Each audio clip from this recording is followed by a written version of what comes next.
ఎవరి లెక్కలు వాళ్ళయే.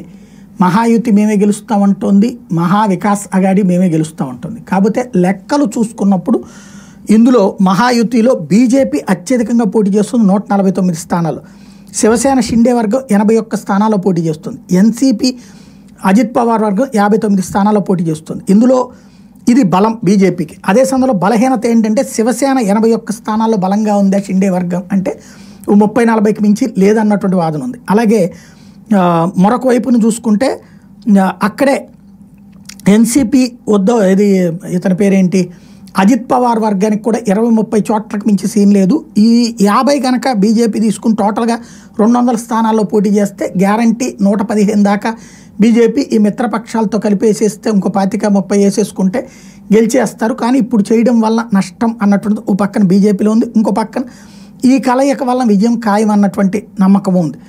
అయితే మహాయుతిలో బీజేపీ కీ రోల్ అయితే మహావికాస్ అఘాడీలో కాంగ్రెస్ కీ రోల్ పోషించింది. అయితే బీజేపీ 149 స్థానాల్లో పోటీ చేస్తుంటే కాంగ్రెస్ 101 స్థానాల్లో, ఒకప్పుడు 144 స్థానాలు బీజేపీ దగ్గర నుంచి తీసుకుని పోటీ చేసినటువంటి శివసేన ఈ దఫా 95 సీట్లకే పరిమితమైంది. క్రమంగా తనని తాను పోటీకి తగ్గించుకునేటటువంటి పరిస్థితికి వచ్చింది. ఎన్సీపీ శరద్ పవార్ పార్టీ 86 సీట్లలో తలబడుతోంది. అక్కడ కాంగ్రెస్ పార్టీ 101 సీట్లో పోటీ చేయడం అనేటటువంటిది మైనస్.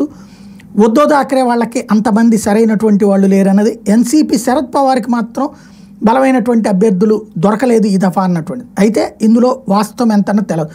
టోటల్గా 4136 మంది అభ్యర్థులు పోటీ చేస్తే 9,63,69,410 మంది ఓట్లు వేసినటువంటి నేపథ్యంలో అందులో కొత్త ఓట్ల 69,23,199 మంది ఉన్నటువంటి నేపథ్యంలో ఏం జరుగుతుంది అన్నటువంటిది చూడాల్సి ఉంది. మహారాష్ట్ర ఎన్నికల ఇంపాక్ట్ అన్నటువంటి జాతీయ రాజకీయాల మీద ఉంటుంది.